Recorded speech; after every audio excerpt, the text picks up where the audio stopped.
Hello friends, कैसे हैं आप सब लोग। आप सभी का एक बार फिर से हमारे यूट्यूब चैनल गुसाई एक्सीलेंट एकेडमी में स्वागत है। आई होप आपकी तैयारी काफ़ी अच्छी चल रही होगी।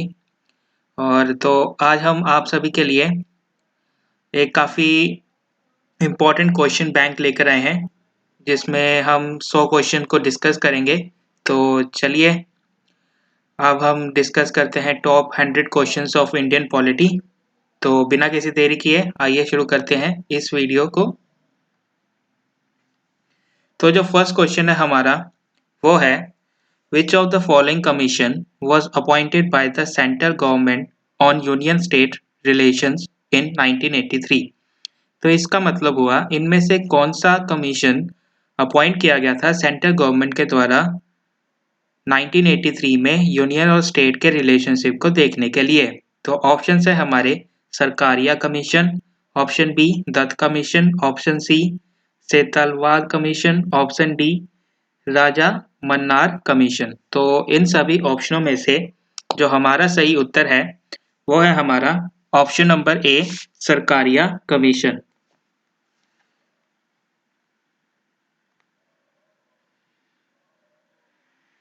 ऑप्शन नंबर ए सरकारिया कमीशन।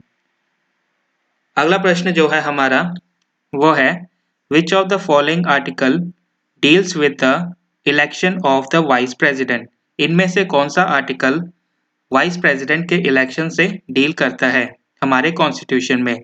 तो ऑप्शन है हमारे आर्टिकल 64, आर्टिकल 68, आर्टिकल 66 और ऑप्शन डी आर्टिकल 62।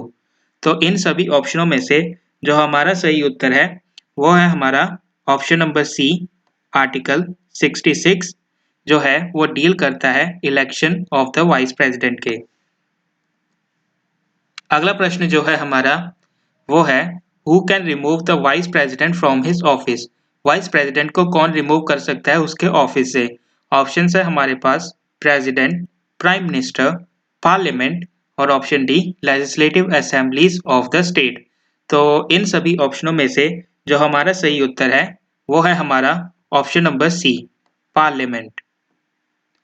अगला प्रश्न जो है हमारा वो है, the vice president is the ex officio chairman of dash. तो ये रहे हमारे ऑप्शंस हैं राज्यसभा, लोकसभा, प्लानिंग कमीशन और नेशनल डेवलपमेंट काउंसिल। तो इन सभी ऑप्शनों में से जो हमारा सही उत्तर है वो है ऑप्शन नंबर ए। जो वाइस प्रेसिडेंट है वो एक्स ऑफिशियो चेयरमैन होता है राज्यसभा का। अगला प्रश्न जो है हमारा वो है, which one of the following article deals with the appointment of the prime minister and other ministers? जो प्राइम मिनिस्टर और उसके साथ जो अदर मिनिस्टर्स होते हैं इसमें से कौन सा आर्टिकल ऐसा है जो उससे डील करता है? तो ऑप्शन है हमारे आर्टिकल 76, आर्टिकल 74, आर्टिकल 75 और ऑप्शन डी आर्टिकल 72। तो इन सभी ऑप्शनों में से जो हमारा सही उत्तर है वो है हमारा ऑप्शन नंबर सी आर्टिकल 75। अगला प्रश्न जो है हमारा वो है, the supreme court of India at present contain the following number of जजेस? सुप्रीम कोर्ट ऑफ इंडिया में अभी कितने नंबर ऑफ जजेस हैं? ऑप्शन है हमारे 25 जजेस, 31 जजेस, 20 जजेस या 30 जजेस। तो इन सभी ऑप्शनों में से जो हमारा सही उत्तर है वो है हमारा ऑप्शन नंबर बी 31 जजेस। अगला प्रश्न है जो वो है हमारा, who among the following appoints the chief justice and other जजेस ऑफ द सुप्रीम कोर्ट? इनमें से कौन अपॉइंट करता है चीफ जस्टिस और दूसरे जजेस के सुप्रीम कोर्ट में? ऑप्शन है हमारे prime minister, vice president, home minister या ऑप्शन डी प्रेसिडेंट। तो इन सभी ऑप्शनों में से जो हमारा सही उत्तर है वो है हमारा option number D president appoint करता है सारे चीफ जस्टिस ऑफ इंडिया और अदर जजेस को भी सुप्रीम कोर्ट के। अगला प्रश्न जो है हमारा वो है, which article of the constitution of India provides the composition and jurisdiction of the supreme court of India? इनमें से कौन सा आर्टिकल ऐसा है जो प्रोवाइड करता है composition and jurisdiction to the supreme court of India? Option है हमारे article 137 to 141, option B article 144, option C article 126, option D article 124। तो इन सभी ऑप्शनों में से जो हमारा सही उत्तर है वो है हमारा option number D, article 124 provide करता है कॉम्पोजिशन और jurisdiction of the supreme court of India.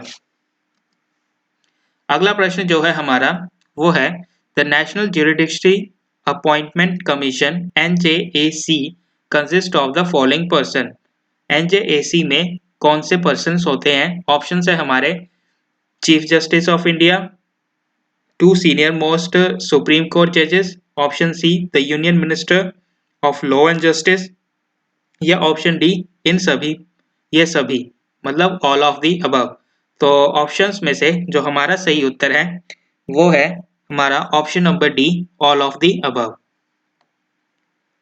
अगला प्रश्न जो है हमारा वो है mister TS Thakur is the dash chief justice of India. Mister TS Thakur जो हैं वो कौन से चीफ जस्टिस हैं इंडिया के? तो ऑप्शन है हमारे 41st, 42nd, 43rd या 44th। तो इन सभी ऑप्शनों में से जो हमारा सही उत्तर है वो है हमारा option number C, mister TS Thakur जो हैं वो 43rd चीफ जस्टिस हैं इंडिया के। अगला प्रश्न जो है हमारा वो है which one of the following article deals with the pardoning power of the president. President के पास जो पार्डनिंग पावर है उसका उसकी जो बात की गई है वो कौन से आर्टिकल में की गई है? ऑप्शन है हमारे आर्टिकल 71, आर्टिकल 74, आर्टिकल 72 या आर्टिकल 75।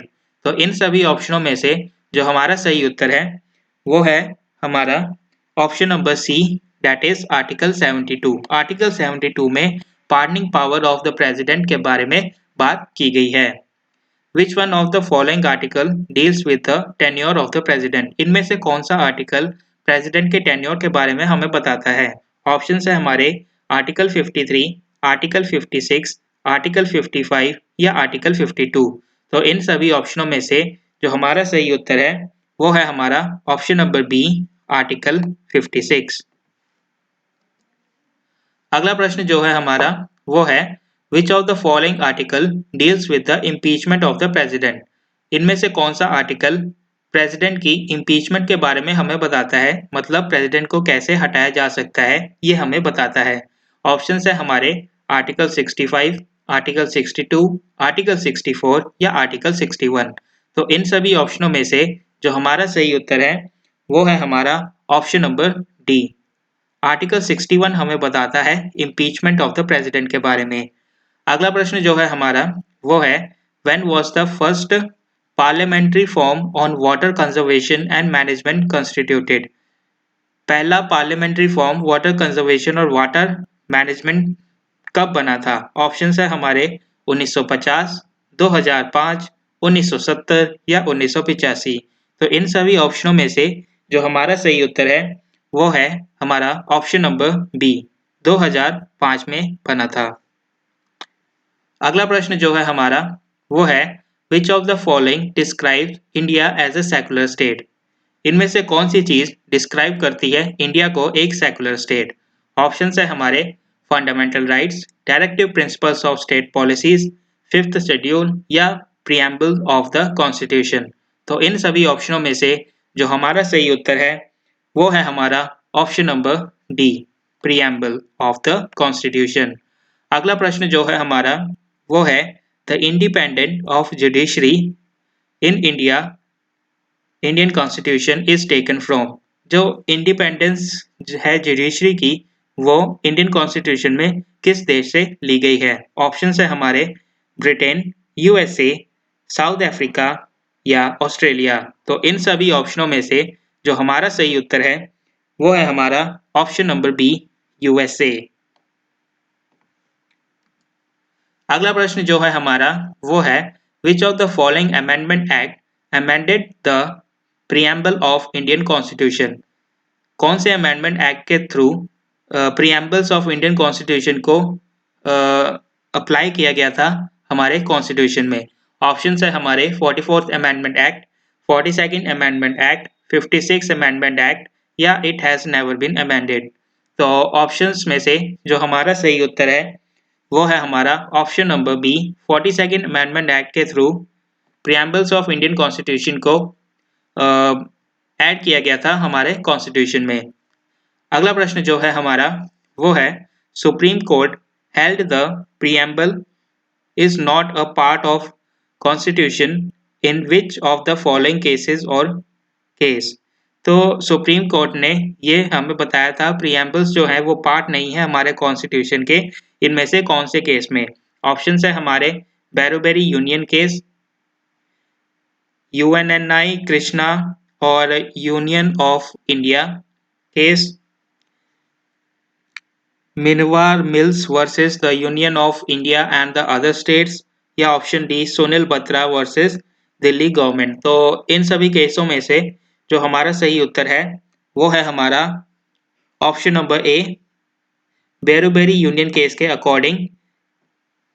ओके, अगला प्रश्न जो है हमारा वो है the number of representative of Rajya Sabha from state and union territories are among which one of the following.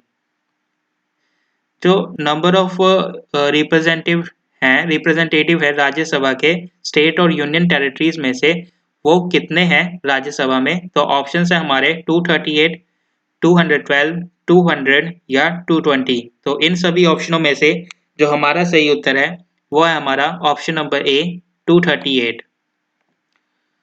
अगला प्रश्न जो है हमारा वो है how many numbers of members are nominated by the president of the Rajya Sabha. एक प्रेसिडेंट के द्वारा राज्यसभा में कितने मेंबर्स को नॉमिनेट किया जा सकता है। ऑप्शन है हमारे 20, 18, 12 या 15। तो इन सभी ऑप्शनों में से जो हमारा सही उत्तर है वो है हमारा ऑप्शन नंबर सी 12। अगला प्रश्न जो है हमारा वो है which act abolish the East India company and transfer the power of the government territories and revenues to the British crown. तो इनमें से कौन सा एक्ट जो था उसने अबॉलिश किया था ईस्ट इंडिया कंपनी के पावर को और उसको ट्रांसफर किया था उसकी गवर्नमेंट टेरिटरीज और रेवेन्यूज को ब्रिटिश क्राउन पे। तो ऑप्शंस है हमारे charter act of 1853, government of India act 1858, Indian council act of 1861, Indian council act of 1892। तो इन सभी ऑप्शनों में से जो हमारा सही उत्तर है वो है हमारा option number B, government of India act 1858। अगला प्रश्न जो है हमारा वो है whose approval needed for imposing president rule. इनमें से किसके अप्रूवल चाहिए प्रेसिडेंट रूल को लगाने के लिए। ऑप्शन है हमारे council of minister, Lok Sabha, Rajya Sabha या option D both of the houses of parliament. तो इन सभी ऑप्शनों में से जो हमारा सही उत्तर है वो है हमारा option number D, both of the houses की हमें अप्रूवल चाहिए होती है प्रेसिडेंट रूल लगाने के लिए। अगला प्रश्न जो है हमारा वो है if any of the fundamental right of any citizen has been violated by the state और any other body person he और she has a right to move the supreme court of India directly under which article. अगर किसी भी citizen of India का कोई fundamental right violate करे या तो स्टेट करे या कोई पर्सन करे तो उसको कौन से आर्टिकल के अकॉर्डिंग सुप्रीम कोर्ट में डायरेक्ट रिट डाल सकता है वो, तो अपील कर सकता है मतलब। तो उस आर्टिकल के ऑप्शन है हमारे आर्टिकल 32, आर्टिकल 27, आर्टिकल 29 या ऑप्शन डी आर्टिकल 30। तो इन सभी ऑप्शनों में से जो हमारा सही उत्तर है वो है हमारा ऑप्शन नंबर ए आर्टिकल 32। अगला प्रश्न जो है हमारा वो है when did the supreme court of India set up in its present form. जो सुप्रीम कोर्ट ऑफ इंडिया थी कब बनी थी अपनी प्रेजेंट फॉर्म में। ऑप्शन है हमारे 26 जैन 1950, 26 नवंबर 1949, 26 जैन 1958, ऑप्शन डी 26 जैन 1935। तो इन सभी ऑप्शनों में से जो हमारा सही उत्तर है वो है ऑप्शन नंबर ए 26 जैन 1950 को। अगला प्रश्न जो है हमारा वो है which state in India has the highest number of Adivasi people. कौन सी स्टेट में इंडिया के highest number of Adivasi people रहते हैं। ऑप्शन है हमारे छत्तीसगढ़, झारखंड, मध्य प्रदेश या ऑप्शन डी ओडिशा। तो इन सभी ऑप्शनों में से जो हमारा सही उत्तर है वो है हमारा ऑप्शन नंबर सी, मध्य प्रदेश में सबसे ज़्यादा आदिवासी पीपल रहते हैं। अगला प्रश्न जो है हमारा वो है which one of the following right is not included in the concept of citizenship given by T.H. Marshall? इनमें से कौन सा राइट कॉन्सेप्ट ऑफ सिटीजनशिप जो दिया गया था टी.एच. मार्शल के थ्रू वो इंक्लूड नहीं है। ऑप्शन है हमारे right to life, right to liberty, right to property या option D right to freedom. तो इन सभी ऑप्शनों में से जो हमारा सही उत्तर है वो है हमारा option number D right to freedom. अगला प्रश्न जो है हमारा वो है which one of the following countries has recently adopted democracy after long time struggle against military dictatorship? इनमें से कौन सी ऐसी कंट्री है जिसने रिसेंटली अडॉप्ट की डेमोक्रेसी काफ़ी लॉन्ग टाइम के बाद वहाँ पे मिलिट्री रूल लगा हुआ था उससे पहले? ऑप्शंस है हमारे नेपाल, म्यांमार, भूटान, थाईलैंड। तो इन सभी ऑप्शनों में से जो हमारा सही उत्तर है वो है हमारा option number D B Myanmar. अगला प्रश्न जो है हमारा वो है who was the first finance minister of independent India? First finance minister independent India के कौन थे? ऑप्शन है हमारे Vallabh Bhai Patel, T Krishnamachari, option C R K Shanmukham Chetty, option D K M Munshi. तो इन सभी ऑप्शनों में से जो हमारा सही उत्तर है वो है हमारा ऑप्शन नंबर सी आर के शनमुख चैटी। अगला प्रश्न जो है हमारा वो है which one of the following statement is not correct about judiciary system in India? इनमें से कौन सी स्टेटमेंट करेक्ट नहीं है जुडिशरी सिस्टम ऑफ इंडिया के अकॉर्डिंग? तो चलिए पढ़ते हैं सारी स्टेटमेंट्स और देखते हैं कौन सी स्टेटमेंट रॉन्ग है। जजेस of the supreme court and the high court are appointed by the president. Judges of the Supreme Court and the High Court can be removed by the President. Decision of the Supreme Court is binding on all court in India. Supreme Court has the power to interrupt any provision of the Constitution. तो इन सभी ऑप्शनों में से जो हमारा सही उत्तर है वो है हमारा ऑप्शन नंबर बी जजेस of the supreme court and the high court can be remove by the president. तो ये चीज गलत बताई गई है इन सभी स्टेटमेंट्स में से। तो अगला प्रश्न जो है हमारा वो है non permanent member countries of United Nation security council are elected for a term of. Non permanent members जो हैं कंट्रीज जो यूनाइटेड नेशन सिक्योरिटी काउंसिल की वो कितने टर्म के लिए इलेक्ट की जाती हैं? ऑप्शन है हमारे 6 ईयर, 5 ईयर, 3 ईयर्स या 2 ईयर्स। तो इन सभी ऑप्शनों में से जो हमारा सही उत्तर है वो है हमारा ऑप्शन नंबर डी 2 ईयर्स। 2 साल के लिए non permanent members countries of United Nation security council elect की जाती हैं। अगला प्रश्न जो है हमारा वो है Indian constitution took the concept of single citizen from. Indian constitution ने सिंगल सिटीजनशिप का जो कॉन्सेप्ट है वो किस देश से लिया था? ऑप्शन है हमारे यूएसए, यूके, ऑस्ट्रेलिया या जापान। तो इन सभी ऑप्शनों में से जो हमारा सही उत्तर है वो है हमारा option number B UK, that means United Kingdom. अगला प्रश्न जो है हमारा वो है what is true about NRC? इन सभी स्टेटमेंट्स में से एनआरसी के लिए कौन सी स्टेटमेंट सही है? तो देखते हैं। It is a resistor prepared after the census of 1951. Statement 2 है it holds the data of each village households and was published in 1951. NRC along with the electoral roll of 1971 is called legacy data. तो इन सभी ऑप्शनों में से जो हमारा सही उत्तर है वो है हमारा ऑप्शन नंबर डी। इनमें से सारी बातें ही सही हैं, ऑल ऑफ दी अबव। तो अगला प्रश्न जो है हमारा वो है in which list of Indian constitution is the citizenship includes? इनमें से कौन सी लिस्ट में इंडियन कॉन्स्टिट्यूशन की सिटीजनशिप इंक्लूड की गई है? ऑप्शन है हमारे state list, union list, concurrent list या नन ऑफ द अबव। तो इन सभी ऑप्शनों में से जो हमारा सही उत्तर है वो है हमारा option number B. Union list में सिटीजनशिप इंक्लूड की गई है इंडियन कॉन्स्टिट्यूशन में। Which article of the Constitution contains the provision of citizenship to a person migrated to India from Pakistan? जो पाकिस्तान से इंडिया की तरफ माइग्रेट हुए हैं उनके लिए कौन सा आर्टिकल है हमारे कॉन्स्टिट्यूशन में सिटीजनशिप प्रोवाइड कराने के लिए। ऑप्शन है हमारे पास आर्टिकल 5, आर्टिकल 6, आर्टिकल 7 या आर्टिकल 8। तो इन सभी ऑप्शनों में से जो हमारा सही उत्तर है वो है हमारा ऑप्शन नंबर बी, आर्टिकल 6। ये में आर्टिकल 6 में ये सारी बातें कही गई हैं।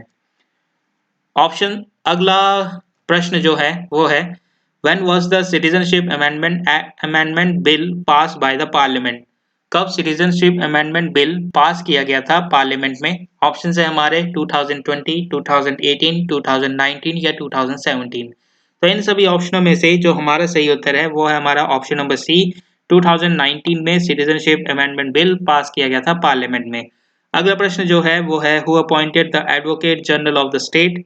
Advocate general of the state को कौन अपॉइंट करता है? ऑप्शन है हमारे governor of state, chief minister of state, chief justice of high court या option D president of India.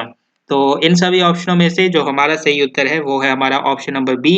Chief minister of the state appoint करता है advocate general of the state को। अगला प्रश्न जो है हमारा वो है what is the minimum age to become a member of Lok Sabha? Lok Sabha के मेंबर के बनने के लिए मिनिमम एज कौन सी होनी चाहिए? ऑप्शन है हमारे 30 इयर्स, 18 इयर्स, 25 इयर्स या 35 इयर्स। तो इन सभी ऑप्शनों में से जो हमारा सही उत्तर है वो है हमारा option number C, that is 25 years होनी चाहिए minimum age to become the member of the Lok Sabha. अगला प्रश्न जो है हमारा वो है what is the strength of the total elected member of 14th Lok Sabha?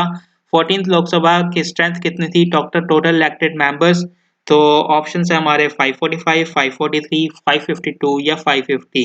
तो इन सभी ऑप्शनों में से जो हमारा सही उत्तर है वो है हमारा option number B. 543 total strength थी 14th लोकसभा जो टोटल मेंबर ऑफ इलेक्ट हुए थे। अगला प्रश्न जो है हमारा वो है how many members are elected in the Lok Sabha from the union territories according to the constitutional provision? जो कॉन्स्टिट्यूशन प्रोविजन के अकॉर्डिंग कितने मेंबर्स इलेक्ट किए जा सकते हैं लोकसभा के लिए यूनियन टेरिटरीज से? तो ऑप्शन है हमारे 20, 22, 30 या 35। तो इन सभी ऑप्शनों में से जो हमारा सही उत्तर है वो है हमारा ऑप्शन नंबर ए। 20 मेंबर्स को यूनियन टेरिटरी से इलेक्ट किया जा सकता है लोकसभा के लिए। अगला प्रश्न जो है हमारा वो है procedure for the amendment of the constitution is taken from? जो अमेंडमेंट का प्रोसीजर लिया गया है कॉन्स्टिट्यूशन में वो कौन से देश से लिया गया है? ऑप्शन है हमारे यूएसए, रशिया, साउथ अफ्रीका या ऑप्शन डी कनाडा। तो इन सभी ऑप्शनों में से जो हमारा सही उत्तर है वो है हमारा option number C, south Africa में से procedure of the amendment of the constitution को लिया गया है।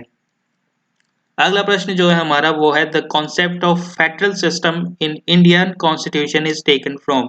जो फेडरल सिस्टम का कॉन्सेप्ट इंडियन कॉन्स्टिट्यूशन में कौन से देश से लिया गया है? ऑप्शन है हमारे आयरलैंड, ऑस्ट्रेलिया, जर्मनी या कनाडा। तो इन सभी ऑप्शनों में से जो हमारा सही उत्तर है वो है हमारा ऑप्शन नंबर डी, कनाडा। अगला प्रश्न जो है हमारा वो है from which country the concept fundamental duties in Indian constitution is taken? कौन सी कंट्री से फंडामेंटल ड्यूटी के कॉन्सेप्ट को लिया गया है इंडियन कॉन्स्टिट्यूशन के लिए? ऑप्शन है हमारे पास यूएसए, रशिया, साउथ अफ्रीका या कनाडा। तो इन सभी ऑप्शनों में से जो हमारा सही उत्तर है वो है हमारा ऑप्शन नंबर बी, रशिया से। अगला प्रश्न जो है हमारा वो है emergency provisions in Indian constitution is taken from? जो इमरजेंसी प्रोविजंस हैं इंडियन कॉन्स्टिट्यूशन में वो कौन से देश से लिए गए हैं? ऑप्शन है हमारे ऑस्ट्रेलिया, जापान, कनाडा या जर्मनी। तो इन सभी ऑप्शनों में से जो हमारा सही उत्तर है वो है हमारा ऑप्शन नंबर डी, जर्मनी में से इमरजेंसी प्रोविजंस लिए गए हैं इंडियन कॉन्स्टिट्यूशन के। अगला प्रश्न जो है हमारा वो है which article of the Indian constitution deal with the constitution amendment? कौन से आर्टिकल में कॉन्स्टिट्यूशन अमेंडमेंट की बात की गई है? ऑप्शन है हमारे आर्टिकल 332, 386, आर्टिकल 368 या नन ऑफ द अबव। तो इन सभी ऑप्शनों में से जो हमारा सही उत्तर है वो है हमारा ऑप्शन नंबर सी, आर्टिकल 368 में से इंडियन कॉन्स्टिट्यूशन के हमारे कॉन्स्टिट्यूशन अमेंडमेंट के बाद बात की गई है बारे में। अगला प्रश्न जो है हमारा वो है, in which constitution amendment act Goa was made a full fledge state with a state assembly. इसमें से कौन सा ऐसा कॉन्स्टिट्यूशन अमेंडमेंट एक्ट हुआ था जिसमें गोवा को फुल फ्लैश स्टेट बना दिया गया था विद स्टेट असेंबली के साथ।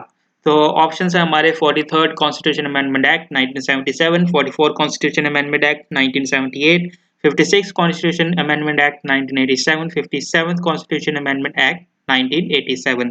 तो इन सभी ऑप्शनों में से जो हमारा सही उत्तर है वो है हमारा option number C, 56 constitution amendment act 1987 के अंतर्गत गोवा को एक फुल फ्लैश स्टेट बना लिया गया था विद स्टेट असेंबली के।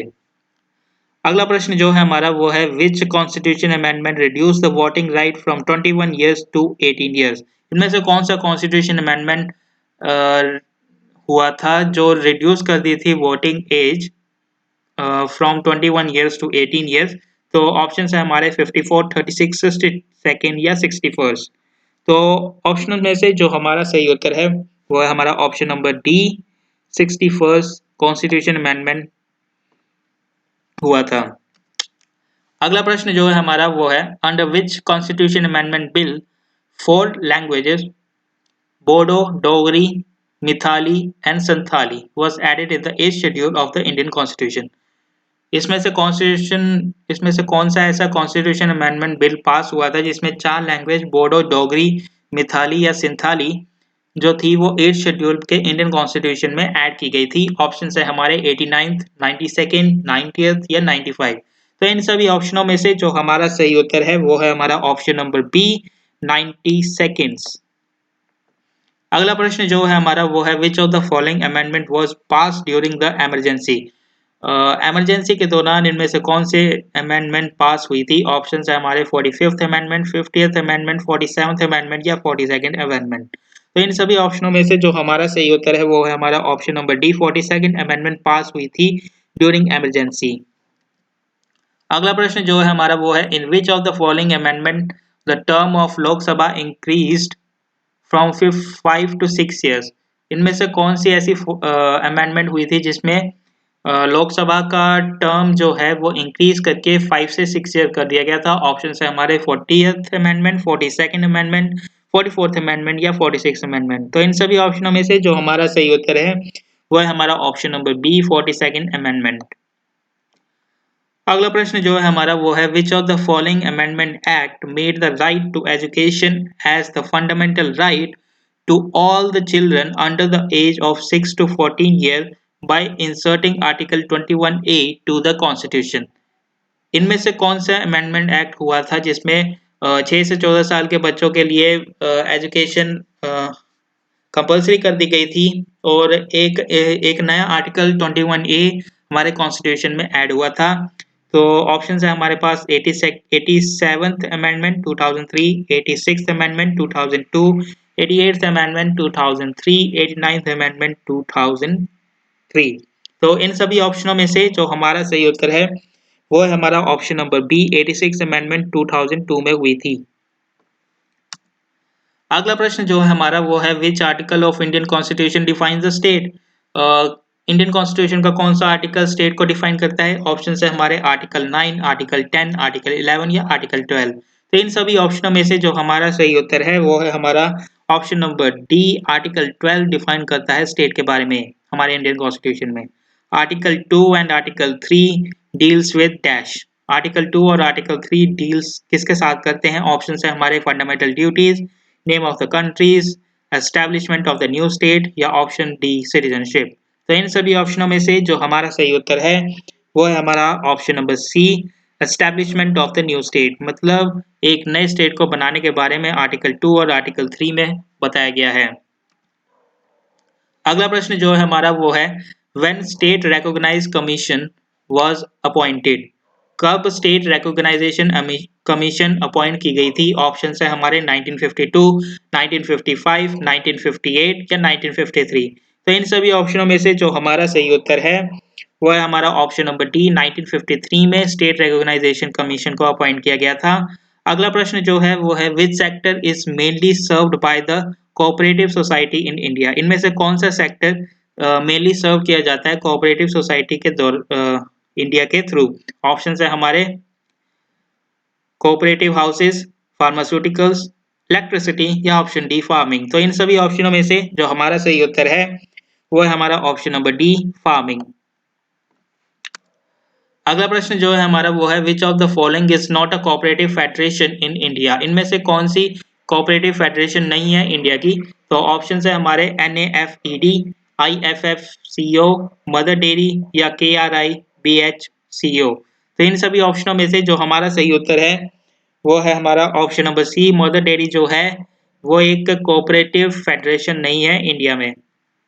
अगला प्रश्न जो है हमारा वो है which of the following articles deals with the formation of the parliament. Parliament की फॉर्मेशन के बारे में कौन सा आर्टिकल हमें बताता है। तो इन सभी ऑप्शनों में से जो हमारा सही उत्तर है वो है हमारा ऑप्शन नंबर डी, आर्टिकल 79 हमें बताता है कि फॉर्मेशन ऑफ द पार्लियामेंट के बारे में हमें बताता है। अगला प्रश्न जो है हमारा वो है joint session of the parliament is arranged under article. कौन सा ऐसा आर्टिकल है जिसमें ज्वाइंट सेशन के बारे में पार्लियामेंट के हमें बताया गया है। ऑप्शन है हमारे 78, 103, 108 या 249। इनमें से कौन सा आर्टिकल है। तो ऑप्शंस में से जो हमारा सही उत्तर है वो है हमारा ऑप्शन नंबर सी, आर्टिकल 108 में हमें ज्वाइंट सेशन के बारे में बताया गया है। Who is the current chairman of national human right commission. इनमें से कौन सा करंट चेयरमैन है नेशनल ह्यूमन राइट कमीशन का। ऑप्शन है हमारे ceric Joseph, KG Balakrishnan, Markande कुटजू या ऑप्शन डी लीला सैमसन। तो इन सभी ऑप्शनों में से जो हमारा सही उत्तर है ऑप्शन ए है हमारा सही उत्तर। साइरिक जोसेफ जो हैं वो चेयरमैन है नेशनल ह्यूमन राइट कमीशन के। अगला प्रश्न जो है हमारा वो है the chairman of national human right commission NHRC must be. जो चेयरमैन है नेशनल ह्यूमन राइट कमीशन के उनको क्या होना चाहिए। तो ये हमारी जो चीजें दे रखी हैं ऑप्शंस है हमारे रिटायर्ड जज of high court, a lawyer who has the eligibility to be a जज ऑफ सुप्रीम कोर्ट, रिटायर्ड जज ऑफ सुप्रीम कोर्ट या retired attorney general of India. तो इन सभी ऑप्शनों में से जो हमारा सही उत्तर है वो है हमारा ऑप्शन नंबर सी, रिटायर्ड जज ऑफ सुप्रीम कोर्ट होना चाहिए chairman of national human right commission को। अगला प्रश्न जो है हमारा वो है the chairman of NHRC is appointed for the period of. NHRC के चेयरमैन को कितने कितने टाइम के लिए अपॉइंट किया जाता है। ऑप्शन है हमारे 6 ईयर और till the age of 70 years, 6 years और till the age of 65, 5 years और till the age of 65, 5 years और टिल द एज ऑफ 70।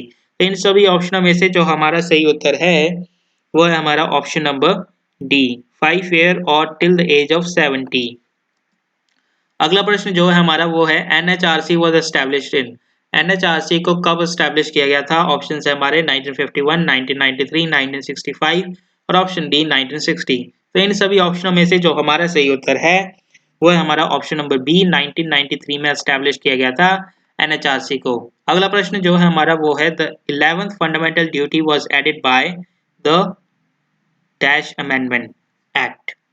तो 11th फंडामेंटल ड्यूटी कब आई थी हमारे इंडियन कॉन्स्टिट्यूशन में, कौन से एक्ट के थ्रू। तो ऑप्शन है हमारे 92nd constitution amendment act, 86 constitution amendment act, 102nd constitution amendment act या इनमें से कोई भी नहीं। तो इन सभी ऑप्शनों में से जो हमारा सही उत्तर है वह हमारा option number B, 86 constitution amendment act से 11th फंडामेंटल ड्यूटी को ऐड किया गया था हमारे कॉन्स्टिट्यूशन में।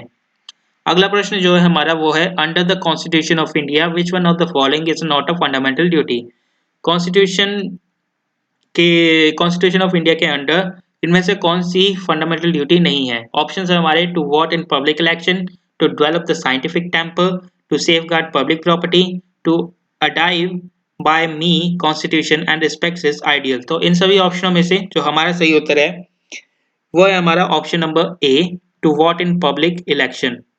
ये हमारी एक फंडामेंटल ड्यूटी नहीं है। अगला प्रश्न जो है हमारा वो है the distribution of power between centre and the state in the Indian constitution is based on the scheme provided in the. तो जो डिस्ट्रीब्यूशन हुई है सेंटर और स्टेट के सेंटर और स्टेट में इंडियन कॉन्स्टिट्यूशन में बताया गया है उसमें कौन सी स्कीम के थ्रू उसमें बताया गया है। ऑप्शन है हमारे बॉर्ले मिंट्रो reform 1909, Montagu Chelmsford Act 1919, Government of India Act 1935, Independent India Act 1947। तो इन सभी ऑप्शनों में से जो हमारा सही उत्तर है वो है हमारा option number C, government of India act 1935। अगला प्रश्न जो है हमारा वो है, the parliament can make any law from whole or any part of India for implementing international treaties. Parliament कोई भी लॉ बना सकता है सारी कंट्री के लिए या किसी पार्ट के लिए कंट्री के, इनमें से कौन सी ट्रीटी के according, with the consent of all the state, सारे स्टेट के कंसेंट के थ्रू, या with the consent of majority of state, majority लेने से स्टेट्स की, with the consent of state concern, state के कंसर्न करने पे, या without the consent of any state. तो इन सभी ऑप्शनों में से जो हमारा सही उत्तर है वो है हमारा option number D, without the consent of any state the parliament can make any law for whole or any part of India for implementing international treaties। अगला प्रश्न जो है हमारा वो है, according to the constitution of India which of the following are the fundamentals for the governance of the country. According to the constitution of India इनमें से कौन सी फंडामेंटल्स चीजें हैं जो एक कंट्री को चलाने के लिए चाहिए। तो ऑप्शन है हमारे, fundamental rights, fundamental duties, directive principles of state policies, fundamental rights and fundamental duties. तो इन सभी ऑप्शनों में से जो हमारा सही उत्तर है वो है हमारा option number C, directive principles of state policies चाहिए होती हैं एक कंट्री को गवर्नेंस करने के लिए। अगला प्रश्न जो है हमारा वो है, which one of the following schedule of the constitution of India contain provision regarding anti defection. इनमें से कौन सा शेड्यूल कॉन्स्टिट्यूशन ऑफ इंडिया का वो प्रोवाइड करता है एंटी डिफेक्शन प्रोविजन के बारे में। तो ऑप्शन है हमारे सेकंड शेड्यूल, फिफ्थ शेड्यूल, एथ शेड्यूल या 10th शेड्यूल। तो इन सभी ऑप्शनों में से जो हमारा सही उत्तर है वो है हमारा option number D, 10th schedule हमें बताता है। अगला प्रश्न जो है हमारा वो है, the power of supreme court of India to decide disputes between the centre and the state falls under it's.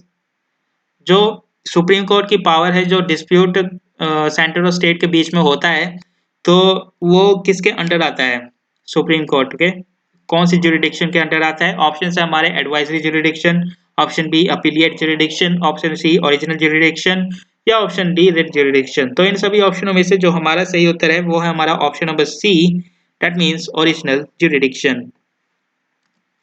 अगला प्रश्न जो है हमारा वो है, in the constitution of India promotion of international peace and security is included इन।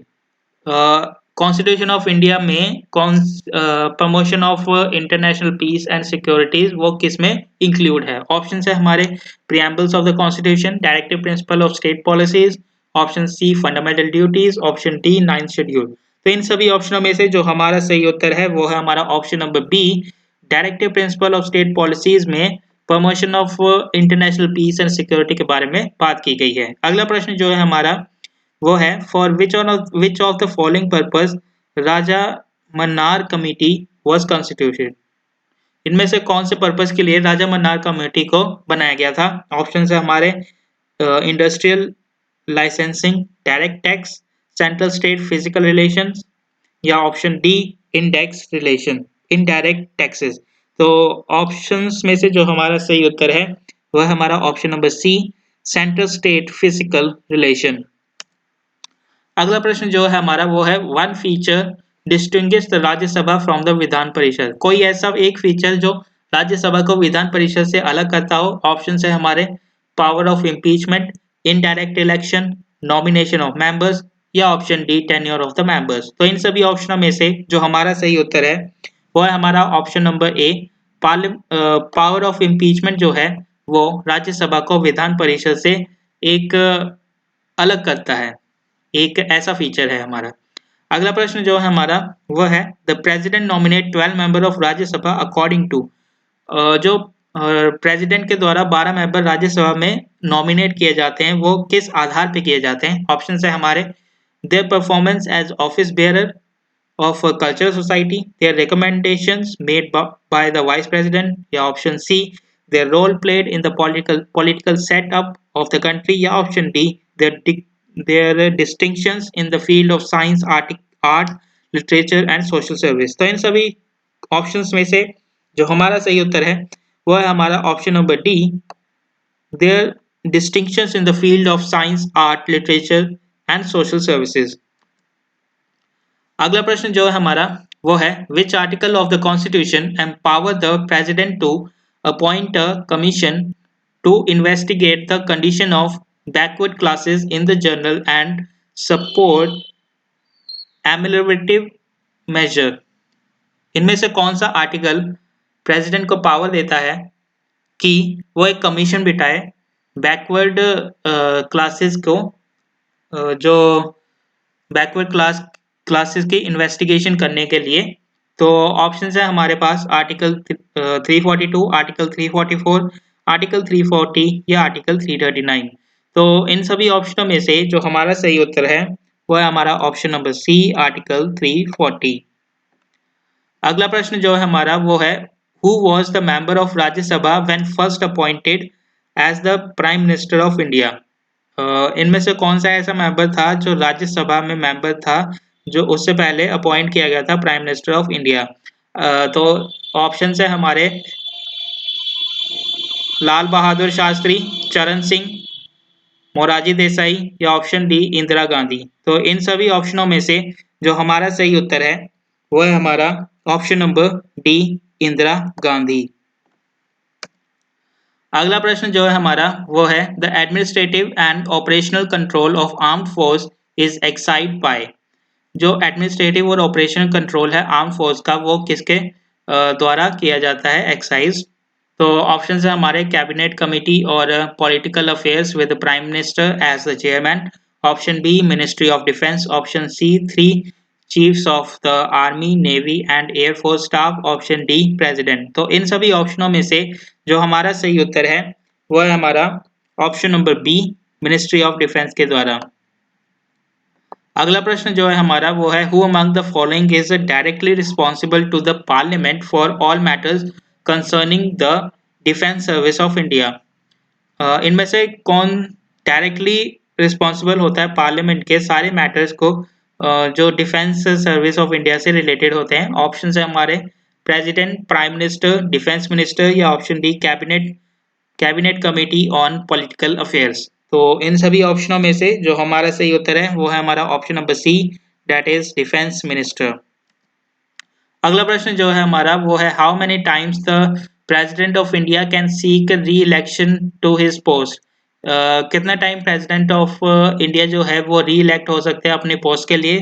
तो option है हमारे वंस, 3 टाइम्स, 2 टाइम्स या एनी नंबर ऑफ टाइम। तो इन सभी ऑप्शनों में से जो हमारा सही उत्तर है वो है हमारा option number D, any number of time जो प्रेसिडेंट हैं वो री इलेक्ट हो सकते हैं अपनी पोस्ट के लिए। अगला प्रश्न जो है हमारा वो है who among the following has the power to form a new state within the union of India. किसके पास पावर है कि न्यू स्टेट बना सके within the union of India. Option है हमारे पास speaker of Lok Sabha, option B president, option C prime minister, option D supreme court. तो इन सभी ऑप्शनों में से जो हमारा सही उत्तर है वो है हमारा option number B, that is president के पास पावर है कि वो यूनियन ऑफ इंडिया के अंतर्गत एक न्यू स्टेट बना सके। अगला प्रश्न जो है हमारा वो है is the prime minister bound the advice the president on matter on which the advice is slot. क्या प्राइम मिनिस्टर बाउंड होता है एडवाइस देने लेने के लिए प्रेसिडेंट से, अगर किसी मैटर पे उससे प्रेसिडेंट से एडवाइस ली गई हो प्राइम मिनिस्टर द्वारा। तो ऑप्शन है हमारे if the council of ministers so desire, option B yes, option C no या option D it is discretionary. तो इन सभी ऑप्शनों में से जो हमारा सही उत्तर है वो है हमारा ऑप्शन नंबर बी यस। अगला प्रश्न जो है हमारा वो है under whose advice the president of India declared emergency under article 352। Under article 352 president किसकी एडवाइस पे इमरजेंसी लगा सकता है। ऑप्शन है हमारे chief minister of all states, option B prime minister, option C cabinet, option D council of minister. तो इन सभी ऑप्शनों में से जो हमारा सही उत्तर है वो है हमारा ऑप्शन नंबर सी, कैबिनेट की एडवाइस पे प्रेसिडेंट जो है वो इमरजेंसी लगा सकता है अंडर आर्टिकल 352। अगला प्रश्न जो है हमारा वो है who act as the president of India when neither the president nor the vice president is available। जब ना ही प्रेसिडेंट और ना ही वाइस प्रेसिडेंट अवेलेबल हो तब प्रेसिडेंट ऑफ इंडिया एक्ट कौन करेगा। तो ऑप्शन है हमारे senior most governor of state, chief justice of India, option C speaker of the Lok Sabha, option D auditor general of India. तो इन सभी ऑप्शनों में से जो हमारा सही उत्तर है वो है हमारा option number B, chief justice of India act करेगा प्रेसिडेंट ऑफ इंडिया अगर प्रेसिडेंट और वाइस प्रेसिडेंट अवेलेबल ना हो तो। अगला प्रश्न जो है हमारा वो है the union council of ministers is collectively responsible to. जो यूनियन काउंसिल ऑफ मिनिस्टर्स हैं वो कलेक्टिवली रिस्पॉन्सिबल होते हैं किस चीज के लिए। ऑप्शन है हमारे Rajya Sabha, president, house of people या ऑप्शन डी प्राइम मिनिस्टर। तो इन सभी ऑप्शनों में से जो है जो हमारा सही उत्तर है वो है हमारा option number C, house of the peoples के लिए। अगला प्रश्न जो है हमारा वो है article 78 of the constitution deals with. जो आर्टिकल 78 है कॉन्स्टिट्यूशन का वो किससे डील करता है। ऑप्शन है हमारे the president power to get information from the council of minister, option B prime minister's duty regarding keeping the president inform about the government's decision and policies, option C emergency power of the president या option D president power to send advisory message to the parliament. तो इन सभी ऑप्शनों में से जो हमारा सही उत्तर है वो है हमारा option number D, that is president power to send advisory message to the parliament. Article 78 constitution का वो इस चीज से डील करता है। अगला प्रश्न जो है हमारा वो है when a financial emergency is proclaimed. कब फाइनेंशियल इमरजेंसी लगाई जाती है। ऑप्शन है हमारे union budget will not be present, salaries and allowance of any class of the employee must be reduced, repayment of the government debts will be stopped, या option D payment of the salaries to public servants will be postponed. तो इन सभी ऑप्शनों में से जो हमारा सही उत्तर है वो है हमारा option number B, that is salary and allowance of any class of the employ may be reduce. अगला प्रश्न जो है हमारा वो है the prime minister, union cabinet minister, chief minister and the council of ministers are all members of dash. तो option है हमारे national development council, regional council, planning commission या ऑप्शन डी जनरल काउंसिल। तो इन सभी ऑप्शनों में से जो हमारा सही उत्तर है वो है हमारा ऑप्शन नंबर ए, नेशनल डेवलपमेंट काउंसिल। अगला प्रश्न जो है हमारा वो है the president rule is a state means that the state is ruled by. जो प्रेसिडेंट रूल लगा है स्टेट में उसका मतलब क्या है। जो तो ऑप्शन है हमारे a caretaker government, the chief minister nominated by the president या option C the governor of the state, option D the president directly. तो इन सभी ऑप्शनों में से जो हमारा सही उत्तर है वो है हमारा option number C, the governor of the state. अगला प्रश्न जो है हमारा वो है for the first time Indian legislature was made bicameral under which act. Option है हमारे government of India act 1861, government of India act 1892, government of India act 1915, government of India act 1919। तो इन सभी ऑप्शनों में से जो हमारा सही उत्तर है वो है हमारा option number D, government of India act 1919। अगला प्रश्न जो है हमारा वो है how much time it took the constitution assembly to finalise the constitution. Constitution को फाइनलाइज करने के लिए कॉन्स्टिट्यूशन असेंबली को कितना टाइम लगा था। ऑप्शन है हमारे पास 2 year 11 month 18 days, 2 year 9 month 8 days, 2 year 7 month 18 days या option D 2 year 5 month 20 days. तो इन सभी ऑप्शनों में से जो हमारा सही उत्तर है वो है हमारा option number A, 2 year 11 month and 18 days लगे थे कॉन्स्टिट्यूशन असेंबली को फाइनलाइज करने के लिए कॉन्स्टिट्यूशन को। ये काफी इंपॉर्टेंट क्वेश्चन है, आप इसे जरूर याद रखें। अगला प्रश्न जो है हमारा वो है who was the chairman of drafting committee. Drafting committee का चेयरमैन कौन था। ऑप्शन है हमारे N Gopala Swami, K M Munshi, N Madhava Roy, doctor B R Ambedkar. तो इन सभी ऑप्शनों में से जो हमारा सही उत्तर है वो है हमारा option number D, doctor B R Ambedkar जो थे चेयरमैन थे ड्राफ्टिंग कमेटी के। अगला प्रश्न जो है हमारा वो है which article is related with the abolition of untouchability. Untouchability को खत्म करने के लिए कौन सा आर्टिकल लाया गया था। ऑप्शन है हमारे आर्टिकल 20, आर्टिकल 19, आर्टिकल 18, आर्टिकल 17। तो इन सभी ऑप्शनों में से जो हमारा सही उत्तर है वो है हमारा ऑप्शन नंबर डी, आर्टिकल 17 लाया गया था अबॉलिशन करने के लिए अनटचेबिलिटी का। अगला प्रश्न जो है हमारा वो है by which among the following act the East India company lost its monopoly to the trade with China. इनमें से कौन से एक्ट के दौरान ईस्ट इंडिया कंपनी अपनी मोनोपोली लॉस्ट कर चुकी थी ट्रेड करने के लिए चाइना से? तो ऑप्शन है हमारे पास Pitt's India Act 1784, the charter act of 1813, the charter act of 1833, the charter act of 1853। तो इन सभी ऑप्शनों में से जो हमारा सही उत्तर है वो है हमारा option number C, the charter act of 1833। अगला प्रश्न जो है हमारा वो है in which year national commission of minorities was establish. कौन से साल में नेशनल कमीशन ऑफ माइनॉरिटीज को एस्टैब्लिश किया गया था? ऑप्शन है हमारे 1989, 1990, 1991 या 1992। तो इन सभी ऑप्शनों में से जो हमारा सही उत्तर है वो है हमारा option number D, that is 1992 में नेशनल कमीशन ऑफ माइनॉरिटीज को एस्टैब्लिश किया गया था। अगला प्रश्न जो है वो है हमारा how many session did the constitution assembly take to draft the constitution of India. Constitution assembly को कितने सेशन लगे थे ड्राफ्ट करने के लिए कॉन्स्टिट्यूशन ऑफ इंडिया को? ऑप्शन है हमारे 10, 11, 13 या 15। तो इन सभी ऑप्शनों में से जो हमारा सही उत्तर है वो है हमारा ऑप्शन नंबर बी, 11 सेशन लगे थे कॉन्स्टिट्यूशन असेंबली को ड्राफ्ट करने के लिए। ओके अगला प्रश्न जो है हमारा वो है which schedule of the constitution deals with the allocation of seats in Rajya Sabha.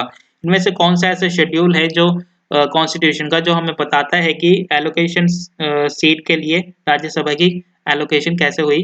तो ऑप्शंस है हमारे 11th schedule, 4th schedule, 9th schedule या 3rd शेड्यूल।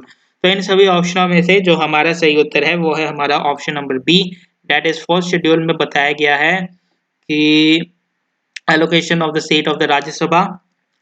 अगला प्रश्न जो है हमारा वो है which article of the constitution of India deals with the appellate jurisdiction of the supreme court. इनमें से कौन सा आर्टिकल डील करता है अपीलिएट ज्यूरिडिक्शन का सुप्रीम कोर्ट में? तो ऑप्शन है हमारे आर्टिकल 130, आर्टिकल 131, आर्टिकल 133 या आर्टिकल 134। तीन सभी ऑप्शनों में से जो हमारा सही उत्तर है वो है हमारा option number C, article 133 deal करता है कॉन्स्टिट्यूशन ऑफ इंडिया का एपिलिएट ज्यूरिडिक्शन के लिए सुप्रीम कोर्ट में। अगला प्रश्न जो है हमारा वो है which article mention about the oath and affirmation for the जजेस ऑफ हाई कोर्ट। जो ओथ और एफर्मेशन ली जाती है जजेस के द्वारा हाई कोर्ट के लिए, तो इनमें से कौन सा आर्टिकल डील करता है? ऑप्शन है हमारे पास 216, 217, 218 या 219। तो इन सभी ऑप्शनों में से जो हमारा सही उत्तर है वो है हमारा option number D, that is 219 article deal करता है ऑथर अफर्मेशन बाय द जजेस ऑफ द हाई कोर्ट। अगला प्रश्न जो है हमारा वो है 11th schedule contain how many functions item of panchayat. 11th schedule में कितने फंक्शंस आइटम्स हैं पंचायत की? ऑप्शन है हमारे 21, 25, 27 या 29। तो इन सभी ऑप्शनों में से जो हमारा सही उत्तर है वो है हमारा option number D, that is 29 functions हैं, फंक्शन आइटम्स हैं पंचायत की 11th शेड्यूल में। अगला प्रश्न जो है हमारा वो है how many seat are reserved for the scheduled tribes in panchayat out of the total seat under PESA act. PESA act के अकॉर्डिंग शेड्यूल्ड ट्राइब्स की कितनी सीट्स रिजर्व्ड हैं पंचायत में? तो ऑप्शन है हमारे पास हाफ, 1/3, 1/4 या 1/5। तो इन सभी ऑप्शनों में से जो हमारा सही उत्तर है वो है हमारा 1/2। अगला प्रश्न जो है हमारा वो है which of the following can be the member of Gram Sabha. इनमें से कौन सा ग्राम सभा का एक मेंबर हो सकता है? ऑप्शन है हमारे anyone more than 18 year of age और registered voter in the area of the panchayat. Option C anyone more than 21 year of age या option D none of the above. तो इन सभी ऑप्शनों में से जो हमारा सही उत्तर है वो है हमारा option number B, that is registered voter in the area, registered voters in the area of panchayat. तो अब हम आ चुके हैं अपने आखिरी क्वेश्चन पे जो है which among the following language is not there in the 8th schedule of the constitution। इनमें से कौन सी ऐसी लैंग्वेज है जो 8th schedule of constitution of India में प्रेजेंट नहीं है? ऑप्शन है हमारे डोगरी, राजस्थानी, सिंधी या मणिपुरी। तो इन सभी ऑप्शनों में से जो हमारा सही उत्तर है वो है हमारा option number B, that is Rajasthani language जो है वो 8th शेड्यूल में प्रेजेंट नहीं है हमारे इंडियन कॉन्स्टिट्यूशन में। तो फ्रेंड्स फिलहाल आज के लिए बस इतना ही। अगर आपको ये वीडियो पसंद आई और आपको इस वीडियो से कुछ वैल्यू मिली और अगर आपको ये वीडियो काफ़ी अच्छी लगी तो इसे ज़्यादा से ज़्यादा शेयर करें और हमारे चैनल को लाइक एंड सब्सक्राइब ज़रूर करें ताकि आपको आने वाली वीडियोस के ऐसे ही नोटिफिकेशन मिलते रहें। तब तक के लिए थैंक यू ऑल।